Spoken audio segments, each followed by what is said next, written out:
Why can't we solve these problems? We know what they are. Something always seems to stop us. Why? I remember March the 15th, 2000.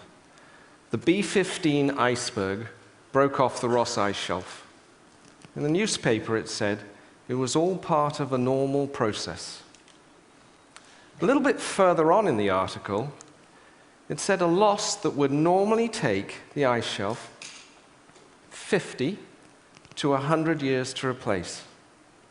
That same word, normal, had two different, almost opposite meanings.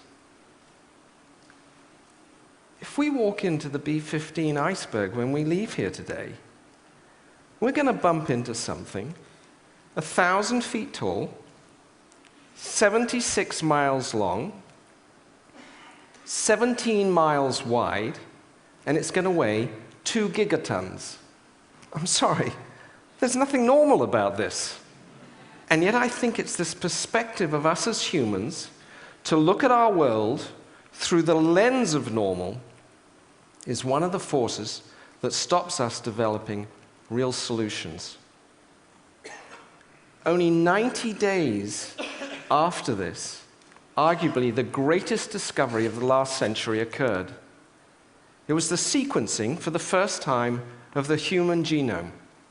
This is the code that's in every single one of our 50 trillion cells that makes us who we are and what we are. And if we just take one cell's worth of this code and unwind it, it's 1 meter long, 2 nanometers thick. 2 nanometers is 20 atoms in thickness. And I wondered, what if the answer to some of our biggest problems could be found in the smallest of places, where the difference between what is valuable and what is worthless is merely the addition or subtraction of a few atoms? And what if we could get exquisite control over the essence of energy, the electron? So I started to go around the world finding the best and brightest scientists I could at universities, whose collective discoveries have the chance to take us there, and we formed a company to build on their extraordinary ideas. 6.5 years later, 180 researchers, they have some amazing developments in the lab.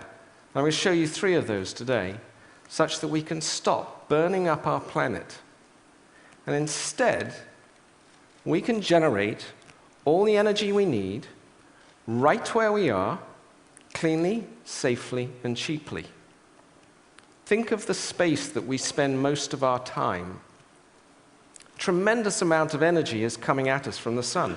We like the light that comes into the room, but in the middle of summer, all that heat is coming into the room that we're trying to keep cool. In winter, exactly the opposite is happening. We're trying to heat up the space that we're in, and all that is trying to get out through the window. Wouldn't it be really great if the window could flick back the heat into the room if we needed it, or flick it away before it came in? One of the materials that can do this is a remarkable material, carbon, that has changed its form in this incredibly beautiful reaction, where graphite is blasted by a vapor, and when the vaporized carbon condenses, it condenses back into a different form. Chicken wire rolled up. But this chicken wire carbon, called a carbon nanotube, is 100,000 times smaller than the widths of one of your hairs. It's 1,000 times more conductive than copper. How is that possible? One of the things about working at the nanoscale is things look and act very differently. You think of carbon as black. carbon at the nanoscale is actually transparent and flexible. And when it's in this form, if I combine it with a polymer and affix it to your window, when it's in its colored state, it will reflect away all heat and light, and when it's in its bleached state, it will let all the light and heat through, and any combination in between. To change its state, by the way, takes 2 volts for a millisecond pulse. And once you've changed its state, it stays there until you change its state again.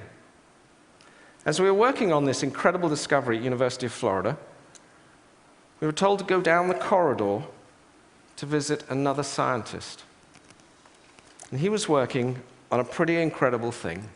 Imagine if we didn't have to rely on artificial lighting to get round at night. We'd have to see at night, right? This lets you do it. It's a nanomaterial, 2 nanomaterials, a detector and an imager. The total width of it is 600 times smaller than the width of a decimal place. And it takes all the infrared available at night, converts it into an electron with the space of 2 small films, and is enabling you to play an image which you can see through. I'm going to show to TEDsters the first time this operating. Firstly, I'm going to show you the transparency. Transparency is key. It's a film that you can look through. And then I'm going to turn the lights out. And you can see, off a tiny film, incredible clarity. As we were working on this, it dawned on us. This is taking infrared radiation, wavelength, converting it into an electron. What if we combined it with this? Suddenly, you've converted energy into an electron on a plastic surface that you can stick on your window. But because it's flexible, it can be on any surface whatsoever. The power plant of tomorrow is no power plant. We talked about generating and using. We want to talk about storing energy. And unfortunately, the best thing we've got going is something that was developed in France 150 years ago, the lead-acid battery. In terms of dollars per watt stored, it's simply the best. Knowing that we're not going to put 50 of these in our basements to store our power, we went to a group at the University of Texas at Dallas, and we gave them this diagram. It was in actually a diner outside Dallas-Fort Worth Airport. We said, could you build this? And these scientists, instead of laughing at us, said, yeah. And what they built was E-Box. E-Box is testing new nanomaterials to park an electron on the outside, hold it until you need it, and then be able to release it and pass it off. Being able to do that means that I can generate energy cleanly, efficiently, and cheaply right where I am. It's my energy. And if I don't need it, I can convert it back up on the window to energy, light, and beam it, line of sight, to your place. And for that, I do not need an electric grid between us. The grid of tomorrow is no grid. And energy, clean, efficient energy, will one day be free. If you do this, you get the last puzzle piece, which is water.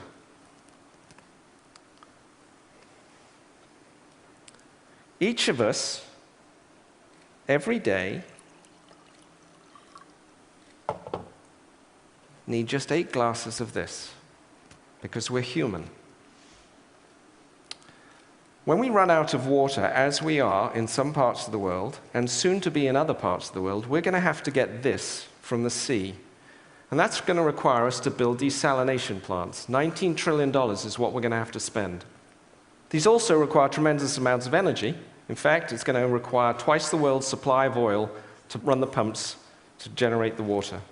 We're simply not going to do that. But in a world where energy is freed and transmittable, easily and cheaply, we can take any water wherever we are and turn it into whatever we need. I'm glad to be working with incredibly brilliant and kind scientists, no kinder than many of the people in the world, but they have a magic look at the world. And I'm glad to see their discoveries coming out of the lab and into the world. It's been a long time in coming for me. 18 years ago, I saw a photograph in the paper. It was taken by Kevin Carter, who went to the Sudan to document their famine there. I've carried this photograph with me every day since then. It's a picture of a little girl dying of thirst.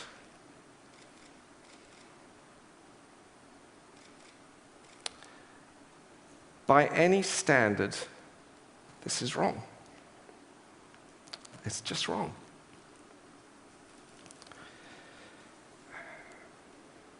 We can do better than this. We should do better than this.